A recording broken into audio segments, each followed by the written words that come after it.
Bonsoir à tous et à toutes, et aujourd'hui on se retrouve sur un nouveau jeu, Crystal Clash, un jeu que j'ai découvert par hasard, qui m'avait semblé assez sympa pour vous le présenter aujourd'hui. Vous allez voir, c'est un jeu assez facile à comprendre. On va prendre aujourd'hui, je pense, le deck Tom Kings. Alors, on va peut-être modifier notre deck juste avant. Alors, voilà. Peut-être l'explication du jeu déjà. Alors, hop. On enlève juste toutes les cartes. Ah, tac, tac, tac, tac, tac. Donc c'est un jeu en fait où vous avez des cartes comme ici, vous voyez, que vous pourrez poser sur un terrain qui ressemble fortement à League of Legends dans le design. C'est-à-dire que vous avez des tours que vous devez détruire à l'adversaire et le premier à détruire le noyau ennemi en fait a gagné. Alors je vais juste regarder les cartes de la mort. Alors, mort et pierre. Donc c'est un jeu, comme vous voyez, avec plusieurs différentes, on va dire, types de cartes. Il y aura les types lumière, qui seront plutôt centrés sur le soin des unités. Il y aura le type plante, qui sera plutôt centré sur l'évolution des unités et le nombre. Il y aura le type, on va dire, humain, plutôt. Donc là, ce sera plutôt des technologies, genre des unités qui tirent à distance, des tourelles de défense et tout. Ça, c'est un peu le style de jeu humain. Et après, il y a le style noir, donc c'est plutôt, ça joue sur le fait qu'on tue les adversaires et qu'on récupère leurs armes en fait. Après, il y a le style pierre, ça c'est plus, comment dire ça? C'est plus des unités un peu lourdes, on va dire, de résistance qui résistent beaucoup aux dommages. Donc nous, on va jouer avec nos unités de la mort et des pierres, parce que c'est les seuls decks qu'on peut combiner en fait. C'est pierre et mort, donc ça impacte vraiment les dommages que l'on fasse. Alors voilà. Alors que là, on prend toutes les unités disponibles. Alors, on va commencer par faire notre deck. On va rajouter où est-ce qu'ils sont. Alors, on va enlever les rares, on va garder les légendaires. Euh, voilà. Fléau du vide, on va en prendre un. On va en prendre un deuxième. Euh,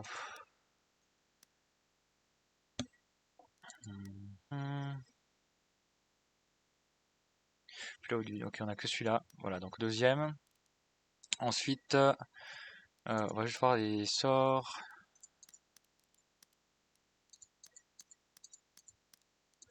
Voilà, donc les sorts. Il faut qu'on efface le nom évidemment. Comme sort, on va prendre. On va prendre. On verra après, hein. Comme bâtiment, on va prendre l'hôtel de l'âme, je pense. Comme invocateur. Alors les invocateurs, alors en fait c'est important. Il y a deux types de cartes importantes. Il y aura les cartes que vous pourrez poser sur le terrain. Et il y aura les cartes d'invocateurs que vous pourrez poser derrière vos lignes. Et les invocateurs feront apparaître des unités tous les 30 secondes, plus ou moins, je crois. Alors là, on va prendre un chaudron de l'âme qui est là. Voilà, on va prendre un liche. Hum, hum, Et un chanteur, observateur de cristal. Ensuite, on va prendre des invocations. Donc là, on a les unités tier 1. En fait, il y a 3 tiers dans le jeu. Il y aura tier 1, tier 2, tier 3. Tier 1, ce sera le début du jeu. Tier 2 sera la partie plus avancée du jeu. Et tier 3, évidemment, ce sera la fin de game avec les unités plus fortes. Donc là, on voit le chef de granit est une unité tier 3. Les tisseurs de pierre sont des unités tier 1. Ça, c'est une unité tier 2.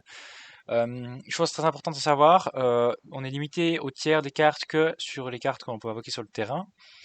Tous les invocateurs que l'on pose derrière nos lignes, on peut, si l'on veut, poser une carte tier 3, un invocateur de tier 3 directement derrière nos lignes. Par exemple, si on prend cette unité-là, le Lich, c'est une unité tier 3, mais l'invocateur, je peux le poser dès le départ du jeu.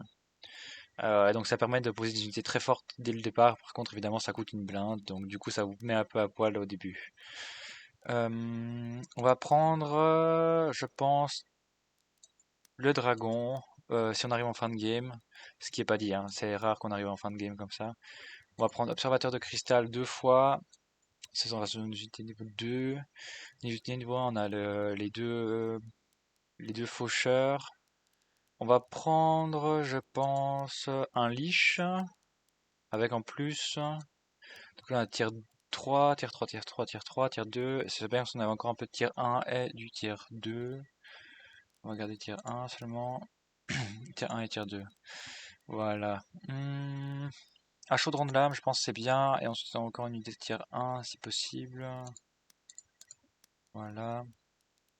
On va prendre, je pense, un verre de givre qui est assez utile pour bloquer les unités adverses. Voilà. On va faire directement une partie classée avec ce deck-là. Et on verra ce que ça donne. Voilà, on se retrouve quand la partie commence. Et donc la partie est lancée et nous sommes donc en 2v2 contre probablement un deck plante et j'ai pas vu le reste. J'ai vu que c'était marqué de la nature sur un des decks. Voilà, on va commencer, on va poser directement un invocateur chaudron de lame. Voilà, je vais juste baisser un peu le volume. Ça me semble un peu fort. Voilà, ça me semble un peu fort, c'est parfait là. Et donc du coup, comme vous pouvez le voir, nos premières unités avancent sur le terrain. Donc ça c'est une unité héroïque. C'est une unité héroïque tier 1 qui évoluera à chaque fois que vous la posez sur le terrain, elle évoluera du coup. Et donc du coup, comme vous voyez là, on capture la zone, ça nous permettra d'invoquer des unités plus loin. Donc vous voyez, on peut invoquer nos unités jusque là. Si on prend ces tours là, on pourra invoquer nos unités plus ou moins jusque là. Donc presque devant la base adverse. Voilà. On va juste invoquer deux unités. On va encore baisser un peu le volume. Toujours un peu fort.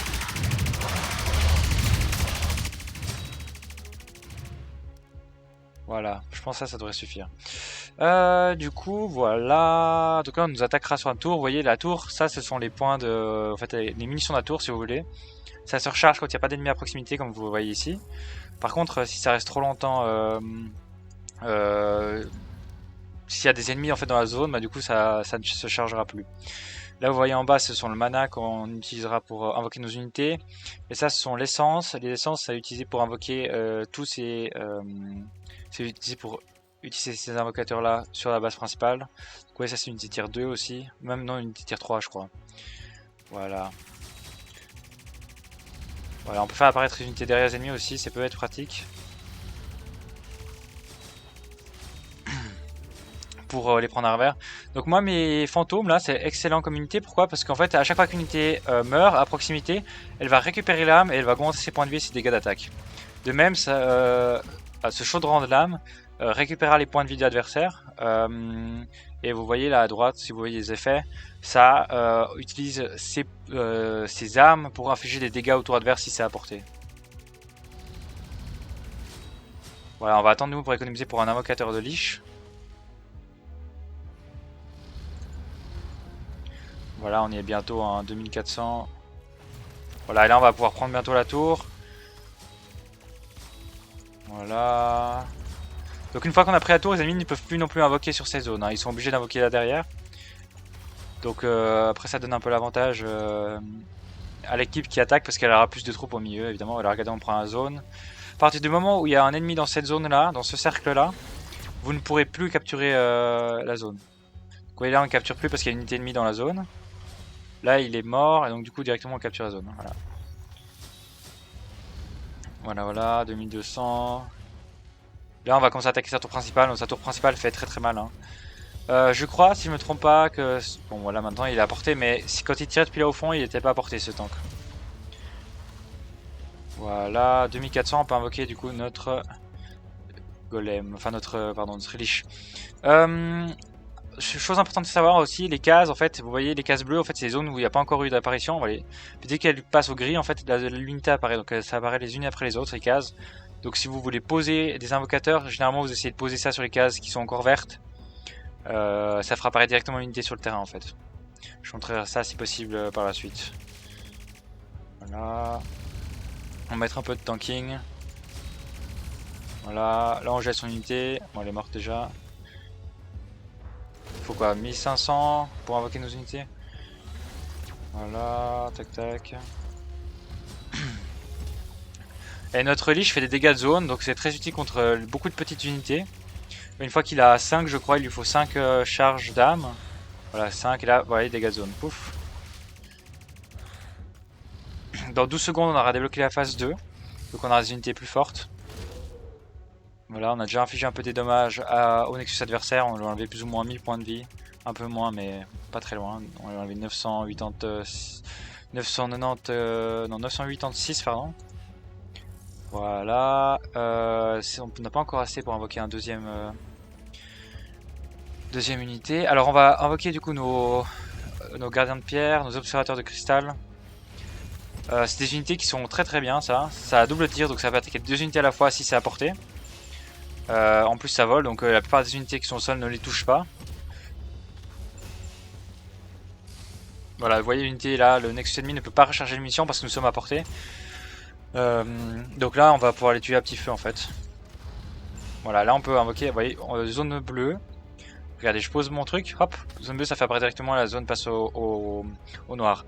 Donc poser sur une zone bleue en fait c'est très important dans le sens où ça accélère en fait le rechargement des prochaines unités.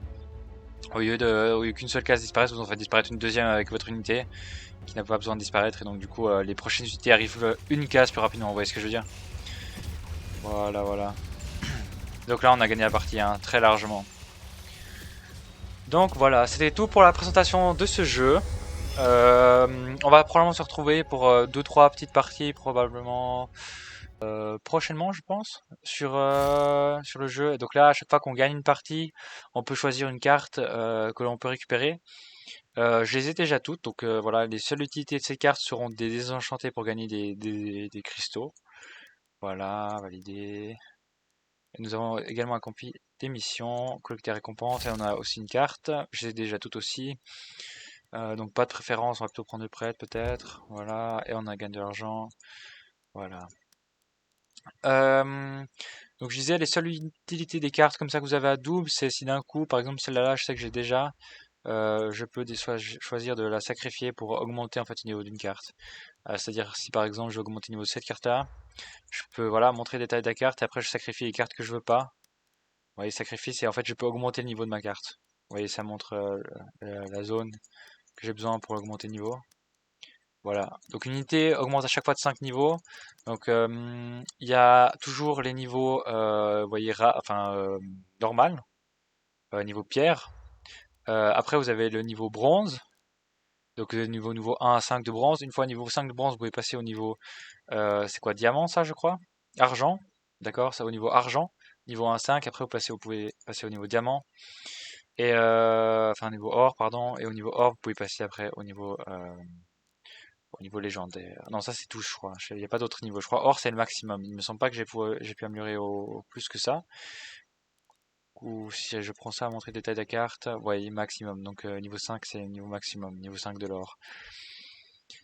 Donc voilà, donc prochaine fois on testera sûrement un deck humain. J'ai 2-3 petites stratégies avec le deck humain qui sont assez intéressantes, hein, que j'aime bien jouer, mais c'est pas mon deck favori quoi. Et donc voilà, merci à tous d'avoir regardé cette vidéo, on se retrouve sur la prochaine, et voilà.